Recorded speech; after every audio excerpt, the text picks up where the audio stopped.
अस्सलामुअलैकुम एवरीवन, कैसे हैं आप सब। उम्मीद करती हूँ कि आप सब खैरियत से होंगे और ईमान की दुरुस्त हालत में होंगे।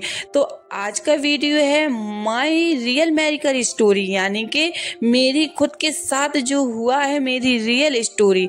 तो आप लोग इस वीडियो को पूरा ज़रूर देखें, पूरा मुकम्मल इसलिए मैं कह रही हूँ देखने को, क्योंकि इस वीडियो में मैं अपनी ऐसी मेडिकल स्टोरी आप लोगों के सामने सुनाने वाली हूँ कि जिससे हो सकता है कि कई लोगों को मोटिवेशन मिले, जिनकी हाजत पूरी होने में थोड़ा सा वक्त लग रहा है या जो कोई परेशान हो रहा है, तो उनके लिए ये वीडियो बहुत ही ज़्यादा फ़ायदेमंद होने वाला है।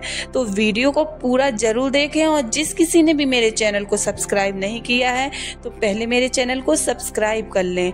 तो दोस्तों, पहले तो मैंने सोचा कि ये स्टोरी आप लोगों के सामने शेयर करूं या ना करूं। फिर मैंने सोचा कि ये यूट्यूब फैमिली तो मेरी फैमिली है, मेरे सब्सक्राइबर भी मेरी फैमिली है, तो मैं अपने फैमिली के सामने ऐसी बात क्यों ना रखूं जिससे कि अगर किसी को इस तरह की परेशानी है या जिस दौर से मैं गुजरी उस दौर से अगर कोई और भी गुजर रहा है तो उसको ये वीडियो देखकर मोटिवेशन मिले और कुछ सीख सके, इसलिए मैंने ये वीडियो आप लोगों के लिए बनाई है। तो चले पहले स्टोरीज को शुरू करें। तो वक्त था जब मेरी नई शादी हुई, तो उसके टाइम पर ना, जब मैं पढ़ाई कर रही थी तो मेरी फर्स्ट प्रेगनेंसी आई। जब फर्स्ट प्रेगनेंसी आई तब क्या हुआ कि ना कुछ ज़्यादा समझ नहीं होती है, नई नई शादी होती है तो नहीं समझ होता है।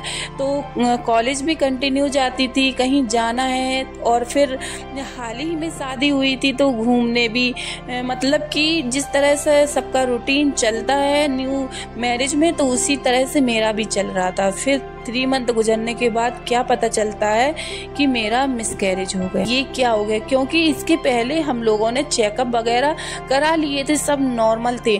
उसके बाद क्या हुआ कि मेरा मिसकैरेज हो गया। बहुत ज़्यादा परेशान, बहुत ज़्यादा रोई, और घर वाले भी परेशान थे। और मैं, मतलब मुझे तो ये समझ ही नहीं आ रहा था क्या, क्योंकि जब हमारा फर्स्ट बेबी आने वाला होता है तो हम लोगों में कुछ एक अलग सी ही खुशी महसूस होती है, और एक पल में सारे सपने टूट गए। फिर ऐसा लगा कि अब क्या करें। फिर जब चेकअप वगैरह हुए तो डॉक्टर ने कहा कि अब आपने ना 3 महीने रेस्ट करना है, उसके बाद आपको नेक्स्ट बेबी के बारे में सोचना है। फिर 3 या 4 मंथ के बाद मेरा सेकंड कंसीव हुआ। तो उसमें क्या हुआ कि तब भी जब एक पहले से ऑलरेडी मिसकैरेज हो गया था, तो फिर लोगों ने भी ये कहा कि यहाँ न जाना, वहाँ न जाना, पढ़ाई भी बंद कर दी। और मैं 3 मंथ तक किसी के घर नहीं गई, किसी के भी घर नहीं गई, कुछ भी मैंने कोई ऐसा काम नहीं किया कि जिससे मतलब मेरी प्रेगनेंसी में दिक्कत आए। पर उसके बाद हुआ क्या कि 3 मंथ के बाद सेकंड मिसकैरेज। हम लोगों को समझ नहीं आ रहा था।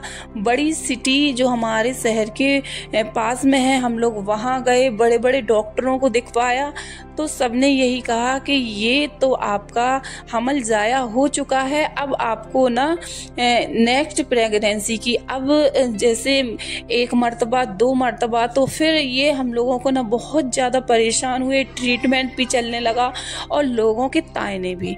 ये सबसे ज़्यादा कि लोगों के ताने बहुत ही ज़्यादा मिलते हैं जब हमारे साथ ऐसा कुछ होता है। और इसके बाद हुआ ये कि मेरा भरोसा उठ गया कि इस चीज़ से कि डॉक्टरों को तो ट्रीटमेंट चल ही रहा था, फिर ऐसा क्यों हुआ।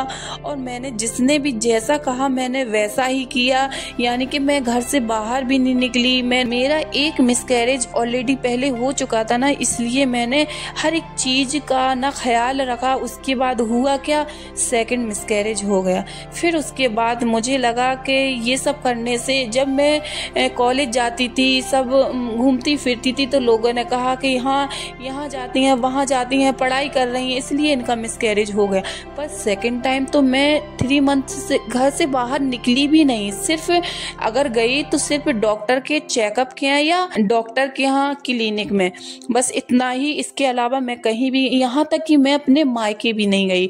तो उसके बाद मेरा सेकंड मिसकैरेज भी हो गया। फिर मैं बहुत ज़्यादा परेशान थी। तो फिर उसके बाद कुछ महीनों तक तो उस जो हादसा हम लोगों के साथ हुआ था वहाँ से उभरी नहीं। फिर उसके बाद हुआ क्या कि मैंने कहा ना तो मुझे किसी से दिखवाना है, ना तो मुझे कोई हॉस्पिटल जाना है, ना तो मुझे किसी से झड़वाना है, फुकवाना है। झड़ाई फुकाई से मुझे दूर रहना है। तो मैंने क्या किया कि जब मेरी प्रेगनेंसी मतलब कंसीव नहीं हुई उसके 2 मंथ पहले से ही मैंने यासीन शरीफ पढ़ना शुरू किया। रोजाना यासीन शरीफ को पढ़ा। ये वक्त कोई मतलब एक वक्त नहीं लिया, पर 5 वक्त की नमाज पढ़ते थे। जिस वक्त पे लगे कि इस वक्त पर मेरे पास थोड़ा सा टाइम है तो मैं उसी वक्त को यासीन शरीफ लेकर पढ़ने के लिए बैठ जाती थी। पर मेरा पूरा 9 मंथ ये और 2 मंथ जो पहले 11 मंथ मैंने एक भी मर्तबा एक भी दिन यासीन शरीफ को पढ़ना नहीं छोड़ा। मैंने कंटिन्यू पढ़ी। जब 2 मंथ होने के मुझे यासीन शरीफ पढ़ते पढ़ते 2 मंथ हुए, उसके बाद मेरा ना फिर 3rd प्रेगनेंसी आई। तो जब मुझे सब लोगों ने कहा कि आप डॉक्टर को दिखवा लें, आप ये करवा लें, पर मेरा अकीदा अपने अल्लाह पर था। मैंने कहा जब अल्लाह से मांगा है तो हिफाजत करने वाला भी तो अल्लाह ही होगा। तो फिर उसके बाद जो एक रूटीन चेकअप होता है सिर्फ वही किया। उसके बाद ना तो कोई इस तरह का मेडिसिन लिया, ना कोई, मैं आपको क्या बताऊं कि सिर्फ और सिर्फ अल्लाह पे भरोसा करके हम लोग आगे बढ़े। पर जब 2 मंथ हो गए, पर एक दिमाग में कहीं ना कहीं ये रहता था कि 3 मंथ तो आगे बढ़ेंगे ही नहीं, 3 मंथ में तो मेरा मिसकैरेज हो जाएगा। पर इस बार ना मैंने अपना यासीन शरीफ पढ़ने का एक भी गैप नहीं रखा। और मुझे ऐसा लगता था कि जैसे मैंने अगर यासीन शरीफ फजर में पढ़ ली तो अल्लाह ताला मेरी सारा दिन हिफाजत करेगा। तो मुझे ये फील होता था, ऐसा ही लगता था मेरे और मेरे बच्चे की हिफाजत अल्लाह ताला कर रहा है। तो इस तरह से मेरा जब मुझे पता चला मेरी प्रेगनेंसी है, तब तो मैं ज़्यादा खुश नहीं थी, क्योंकि मेरी 2 प्रेगनेंसी जाया हो चुकी थी 3 मंथ की। जब 3 मंथ कंप्लीट हो गए और 3 मंथ का जब सोनोग्राफी करवाया यानी कि अल्ट्रासाउंड करवाया, तो वहाँ जाकर पता चला कि बच्चे की धड़कन, बच्चे का मतलब जो भी फीटल वगैरह बनता है ना, तो वो बहुत ही ज़्यादा अच्छा, डॉक्टर बोले सब कुछ अच्छा है। तब जाके मुझे जान में जान आई और अल्लाह पर मेरा अकीदा इतना पक्का था कि इस बार जब मैं अल्ट्रासाउंड करवाने गई थी तो यही सोचकर कि मेरे कानों को यही सब सुनने को मिलेगा, तो ये सोचकर मैं गई हुई थी। तो जब ऐसा सब पता चला, फिर उसके बाद कंटिन्यू मैंने 9 मंथ यानी कि जिस दिन डिलीवरी के लिए जा रही थी उस दिन भी मैं यासीन शरीफ पढ़कर ही गई। तो उसके बाद फिर अल्लाह ताला ने मुझे रहमतों से नवाजा, एक बहुत प्यारी सी बेटी से नवाजा। तो ये थी मेरी मेडिकल स्टोरी। क्योंकि जब मैं इतना ज़्यादा परेशान हो गई थी, वो भी 2 साल, मेरी शादी को 2 साल कंप्लीट हो चुके थे, तब तक मैं बहुत ज़्यादा परेशान थी। कहीं जाने कहाँ कहाँ मैंने ट्रीटमेंट लिया, सब कुछ। और उसके बाद जब अल्लाह पे भरोसा किया और यासीन शरीफ का रोजाना पढ़ना शुरू किया, कि मेरी कोई मेडिसिन नहीं ली, मेरा कोई इस तरह का खर्चा नहीं आया डॉक्टरों पर, सिर्फ एक रूटीन चेकअप होता था कि बेबी ठीक है या नहीं। उसके बाद अल्हम्दुलिल्लाह इतना प्यारा मेरा बच्चा, इतनी प्यारी मेरी प्यारी सी बेटी हुई कि जिस वक्त वो पैदा हुई तो डॉक्टर्स कह रहे थे कि आपको तो अल्लाह ताला ने गुलाब का फूल दिया है। तो सोचें आप, इतनी प्यारी माशाल्लाह से खूबसूरत मेरी बेटी हुई थी। तो ये थी मेरी मेडिकल स्टोरी। तो मेरा वीडियो बनाने का मकसद यही था कि आप लोग भी अल्लाह पर यकीदा रखें, अल्लाह पर भरोसा रखें और जो दुनियावी चीज़ें हैं इनके पीछे ना भागे, बल्कि अल्लाह की इबादत करें, अल्लाह की तिलावत करें। यासीन शरीफ तो कुरान का दिल माना जाता है।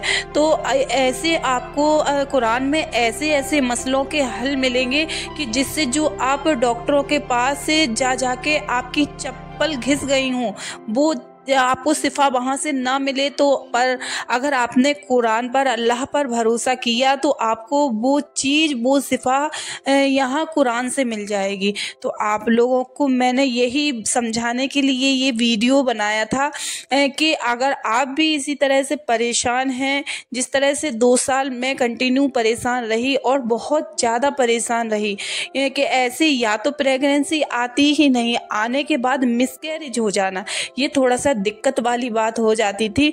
तो इसलिए ना जब मैं इतनी परेशान थी तो फिर मैंने भरोसा सिर्फ अपने अल्लाह पर रखा और अल्लाह ताला ने मुझे औलाद से नवाजा और औलाद से भी नवाजा और माशाल्लाह बहुत ही खूबसूरत औलाद से नवाजा और माशाल्लाह से मेरी सेहत को भी अच्छा रखा। यानी कि 2 मिसकैरेज के बाद मुझे कोई भी ऐसी परेशानी, ऐसी दिक्कत नहीं आई इस तरह से, और ख्वातीनों को आ जाती हैं।